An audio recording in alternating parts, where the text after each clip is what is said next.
Okay, so recording's up. As always, stop me if you have questions at any time.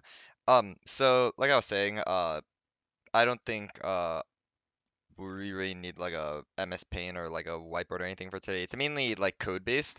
So what we're gonna do is we're gonna mainly look at primarily like 2D grid problems. In fact, that's all of them.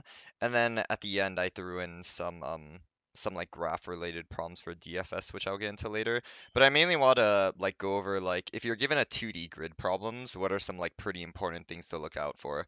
So if we start off with like a Minesweeper problem, right? I think Geese actually already solved this, but let's say uh let's say you're given a 2D grid of size n by m, so the grid just looks like this, and a dot is like a regular cell, and then an asterisk is a mine. So you wanna basically like fill in this Minesweeper board and turn all of the dots into how many mines surround it. And it's not only exclusive to like up, down, left, and right. You have to count the diagonals as well. So if we look at like this dot right here, there's three mines that surround it, so the value in the answer is 3. For this dot over here, the only mine touching it is the one on the diagonal, so its value is 1. So for every single one of these dots, you're gonna look in like 8 directions, like up, down, left, right, all the diagonals, and you're gonna count how many of these are mines, and then you're gonna set the cell's value to that. Now, some common things that will help you out with these types of problems is you have to look in like all directions, but what happens if you're at the edge, right? Like let's say I'm like at this cell right here. If I try to go access like array of index like this row minus 1, I'll go I'll go out of bounds basically, right? I will essentially be trying to access like an array of index -1. So you're gonna want to have to check for that as you're doing this, or else like you're gonna run into problems. And another thing is how can we easily like check all 8 directions, right? So if I go ahead and hop into code, um first thing you want to check is that let me reformat this. So if you need to first check if something's in bounds, right? So a lot of times what people do is like ignore this piece of code down here, but this is usually like what people do. They'll check if like I minus 1 is greater than 0, which means it's in bounds, and then they would do something with that. And then they do check I plus 1, and then they do something with that. And then they do it for all directions, right? So you see I have 8 if statements here, but there's a easier way to do it. So you can first off make a valid function that returns if your coordinates are kind of like in the board. And what you're gonna do is you're gonna return true if the x coordinate is less than n greater than 0 and the y is less than m and greater or equal to 0. Um so you want to do this first to just check if you're inside of the grid, which is like exactly what this is. And then another thing is I have 8 if statements, right? Which is kind of like it's a little bit of a pain to write, but also like it's very easy to make a mistake considering like you have all these pluses and minuses, you might accidentally like forget a direction or something. So a popular technique that like is pretty common amongst like I don't know, like what people do in programming competitions is they use something called a direction array, which basically instead of like going ahead and like manually like checking these one by one, each pair will store like your change in x and change in y. So let's say like I'm at a current like cell, like let's say I'm at this cell right here. Um if uh if I want to go up a cell, I can like subtract 1 from I and add 0 to j, which would lead me here. If I want to go right, I could just add 1 to j and add 0 to I. So what I'm going to do is I'm going to store every single change in x and change in y that I want like inside of these pairs. And you can just type this out at the beginning, copy paste it from other problems, but this is essentially like what it is for looking in all 8 directions. If you wanted to solve a problem where you could only go up, down, left, and right, then you would only have like 1, 0, you would have 0, 1, you would have -1, 0, and then you would have 0, -1.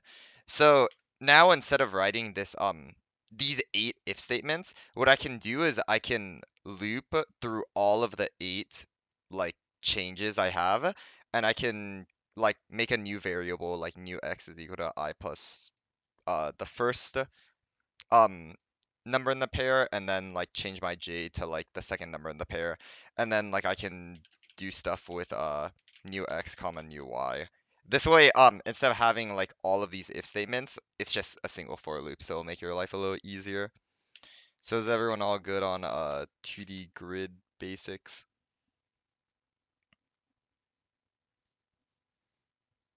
Everyone's muted. Well, so yeah, those are the 2 things you want to look out for. So you want to just make sure that your coordinates stay in the grid, so you're not going out of bounds. And then instead of like hard coding all 8 directions, it might help to just have an array that stores your change in I and j, and then you just loop from how many directions you have to look for. In the Minesweeper problem, it's 8. So the only other thing to go over is if you want a little more of a challenge with these 2D grid problems, I threw in a DFS problem. So I won't go over the complete basics of DFS, but essentially a 2D grid is usually used to represent like graph problems and not just like adjacency lists and stuff like that.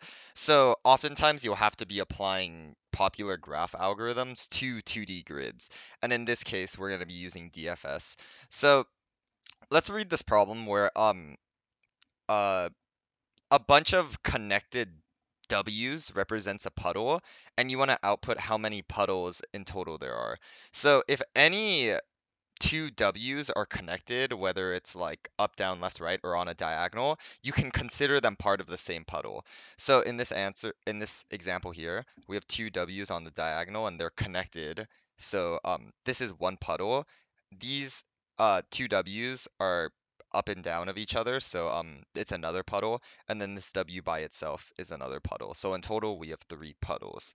So in order to solve this problem, we're going to use DFS. And what we're going to do is we're going to go ahead and for every single cell, check in all 8 directions and see if we can find another W. And if we can find another W, then we're going to make another recursive DFS call on that W, and we're going to continue this until like we run out of W's to chain.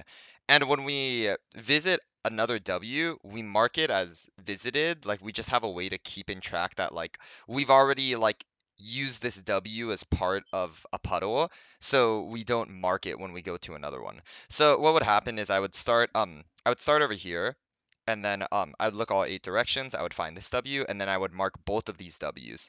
Then I would come along to this one, I'd look in all 8 directions, I'd find this W, and I'd mark both of them. Then when I come over to this one, I'd see that this one has already been marked as part of another puddle, so I wouldn't do anything. Likewise with this one, it would already have been marked by this one up here, so I wouldn't do anything. Then when I get to this one, I would mark it, increment the puddle count, and then look in all 8 directions. I wouldn't find anything, and then my answer would stop at 3. So some pseudocode as to how you would write this recursive DFS function on a 2D grid is you want to pass in um like your coordinates, and then you need to check in all 8 directions, right? So like let's say I'm starting at this W, I need to look in all 8 directions and see if I can find another W.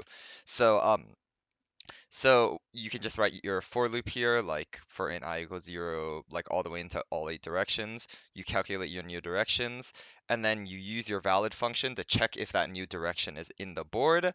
So if it's in the board and it's a W and you haven't visited it, then you recall your DFS function on the new coordinates. So that's a very brief pseudocode as to how you would implement DFS to solve this problem. I'll leave the actual implementation up to you. But do we have any questions before I drop you guys into the problems?